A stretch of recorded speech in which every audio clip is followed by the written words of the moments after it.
बिस्मिल्लाहिर्रहमानिर्रहीम। मैं हूँ आपका मेज़बान नसीम अहमद मंगलौरी।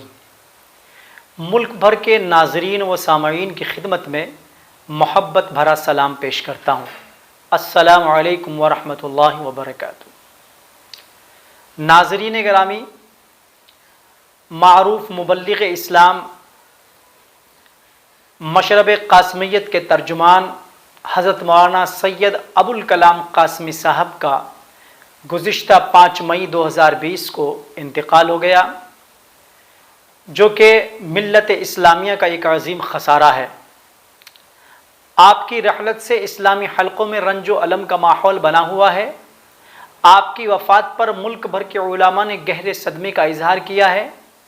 उलमाए उत्तराखंड ने भी मौलाना सैयद अबुल कलाम साहब क़ासिमी रहमतुल्लाह अलैह के रहमत को हल्क़ाए तबलीग़ का नाकाबिल तलाफ़ी नुकसान करार दिया है। मुफ्ती तौफ़ीक़ इलाही उस्ताद हदीस मदरसतुल मोमिनीन मंगलौर ने कहा कि मौलाना वो अज़ीम सितारा है जो टूट कर भी रोशन है। इंसानियत को नफ़ा पहुँचाने वालों को अल्लाह ऐसे ही ज़िंदा व जावेद रखता है। इनके अलावा हज़रत मौलाना मुफ्ती मोहम्मद मासूम क़ासिमी साहब, मौलाना मोहम्मद हारून क़ासिमी साहब, मौलाना मोहम्मद अज़फ़ार ख़ान मज़ाहिरी और मौलाना सैयद अबुल कलाम साहब के एक रफ़ीक़ ख़ास हाजी खलील अहमद ने बज़रिए वीडियो मौलाना को ख़िराज अक़ीदत पेश किया। बहुत सी शख्सियतें आती हैं और चली जाती हैं। अल्लाह का ज़ाब्ता है कुल्लु नफ्सिन ज़ाइक़तुल मौत, लेकिन कुछ शख्सियतें वो होती हैं जिनके बारे में फरमाया गया मौतुल आलिम मौतुल आलम। आलिम की मौत हकीकत में आलम की मौत होती है। हज़रत इसी का मिस्दाक़ थे। अल्लाह तबारक व तआला ने बहुत सी खुसूसियात से हज़रत को नवाजा था। उन खुसूसियात में से एक खुसूसियत हज़रत की मेहमान नवाजी, दस्तरखान का वसी होना था। जब जब भी हज़रत के यहाँ जाने का इत्तिफ़ाक़ हुआ, खाने का वक्त हुआ, खाना खिलाए बगैर कभी वापस नहीं आने देते थे, वरना तो नाश्ता या चाय का एहतमाम ज़रूर फरमाते थे। हज़रत की एक बात ख़ास तौर पर काबिल रश्क ये है कि हज़रत छोटों के साथ शफ़क़त से, प्यार से, मोहब्बत से पेश आते थे और जहाँ पर भी, जिस जगह भी, कहीं पर भी हज़रत से मुलाकात होती थी, खंदा पेशानी के साथ मुलाकात करते थे। कभी आपके चेहरे पर, आपकी पेशानी पर सलवटे और तुरसुरोई महसूस नहीं की जाती थी। हज़रत वाला जिनको अल्लाह तबारक व तआला ने इल्मी, अमली और फ़िक्री एतबार से गहराई और गिराई अता की थी, अगरचे आपका नाम अबुल कलाम था, लेकिन हकीकत में आप कादिरुल कलाम थे। आपकी तकरीर, आपका खिताब, आपकी गुफ्तगू फसाहत और बलागत पर मुश्तमिल होती थी। हालात हाज़रा के एतबार से आप गुफ्तगू फरमाते थे। और सबसे ख़ास बात जो बहुत कम वाइज़ीन और मुबल्लिगीन में पाई जाती है, आप मिजाज शनास थे। मजमे के मिजाज को भाप लेते थे, परख लेते थे और उसी के एतबार से आपकी तकरीर, आपका खिताब होता था। आपको अल्लाह तबारक व तआला ने बहुत वसी तजर्बा अता फरमाया था, जो बहुत कम लोगों को हासिल होता है। तजर्बे की बुनियाद पर ही जिस मजलिस में आप होते थे, बिला तय किए हुए ही आपको मेरे मजलिस मुंतखब हो जाते थे। अल्लाह तबारक व तआला ने आपको जुरत اور شجاعت سے نوازا تھا۔ آپ حق بات کہنے میں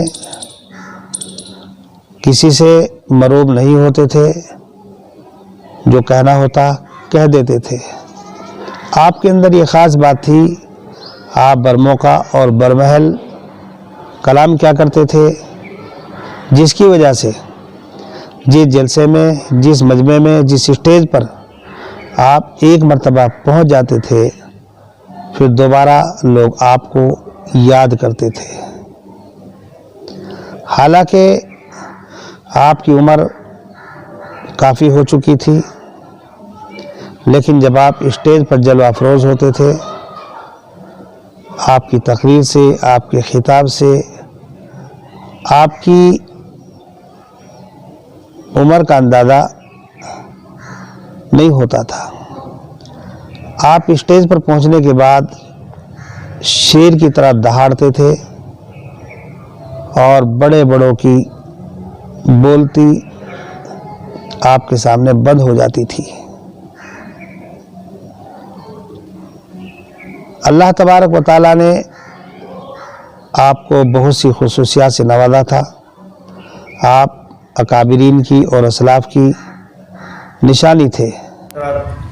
جیسا کہ آپ کو پہلے سے علم ہے اور معتبر ذرائع سے معلوم بھی ہو چکا ہوگا کہ دارالعلوم دیوبند کی ایک بہترین مایہ ناز شخصیت، جن کا اب یہ حال ہی میں انتقال ہوا، یقیناً ان کا انتقال موت العالم کے مصداق ہے، اور یہ ایک ایسی کمی ہے، جبکہ مرنا اور جینا جو ہے یہ قدرت الہی کے قبضے کی بات ہے، کسی کا چارہ نہیں۔ لیکن بہت سی موت اس قسم کی ہوتی ہیں کہ جو جانے کے بعد اپنے ایسی یادوں کے نقوش چھوڑ جاتے ہیں کہ جن کو بھلانا غیر ممکن ہو جاتا ہے۔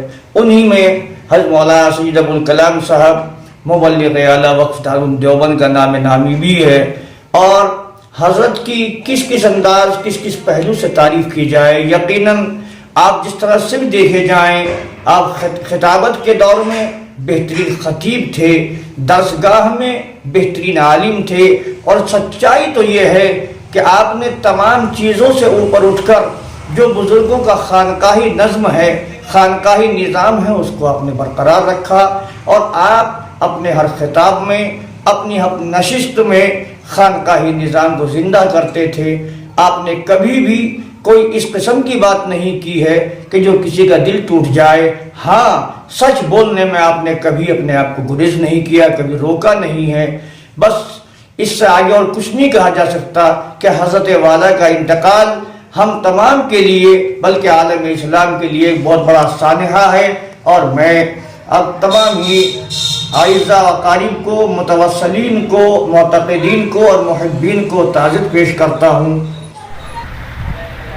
حضرت مولانا سید ابوالکلام مبلغ اعلیٰ دارالعلوم وقف دیوبند کے انتقال کے متعلق جب خبر سنی تو ہمارے جامعہ حسینیہ مصطفی آباد مرغوب پور کے طلباء اور اساتذہ کو ایک دلی صدمہ پہنچا۔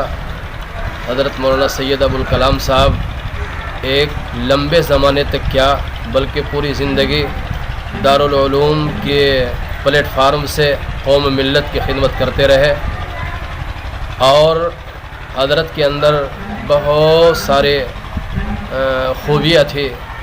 آپ مہمان نواز تھے، آپ کے اندر عاجزی تھی، تواضع تھی، انکساری تھی، اور قوم ملت کے خدمت کرنے کے لیے ہمہ وقت جو ہے وہ کوشاں رہتے تھے۔ ایک بار میری بھی حضرت سے ملاقات ہوئی، حضرت قاری نسیم احمد صاحب منگلوری، ان کے ساتھ میں، ان کی معیت میں حضرت کے گھر ہم گئے، تو واقعتاً ہم ان کے یہاں گئے، ان سے ملاقات کی، تو جو ہم نے سنا تھا اس سے پہلے ہم نے اس سے بھی جو ہے وہ زیادہ پایا۔ حضرت کے اندر عاجزی تھی، مہمان نوازی تھی، اور آپ کے اندر بڑی تواضع اور انکساری تھی۔ کیوں؟ اس لیے کہ حضرت شیخ الاسلام مولانا سید حسین احمد صاحب مدنی رحمۃ اللہ علیہ سے آپ کی نسبت تھی، آپ ان کے شاگرد تھے، اور اس ملاقات میں حضرت شیخ الاسلام مولانا سید حسین احمد صاحب مدنی رحمۃ اللہ علیہ کے متعلق کئی سارے واقعات انہوں نے جو ہے وہ سنائے، सुन कर के जो है ईमान को ताजगी मिली। अब्दुल कलाम साहब से मेरा तकरीबन 50 साल का ताल्लुक़ात रहा। मुझे हमेशा छोटे भाई की तरह मानते थे। मैंने और अपनी ज़िंदगी में बहुत से उलमाओं को देखा और उनसे मिलाकर मौलाना अबुल कलाम साहब जैसा आलिम कोई दूसरा नहीं पाया। हर खुशी और हर गमी में मेरा और बच्चों का हौसला बढ़ाते। मौलाना के चले जाने से ऐसा मालूम हो रहा है कि हमारे सर से एक बहुत बड़ा सरपरस्त का साया चला गया है।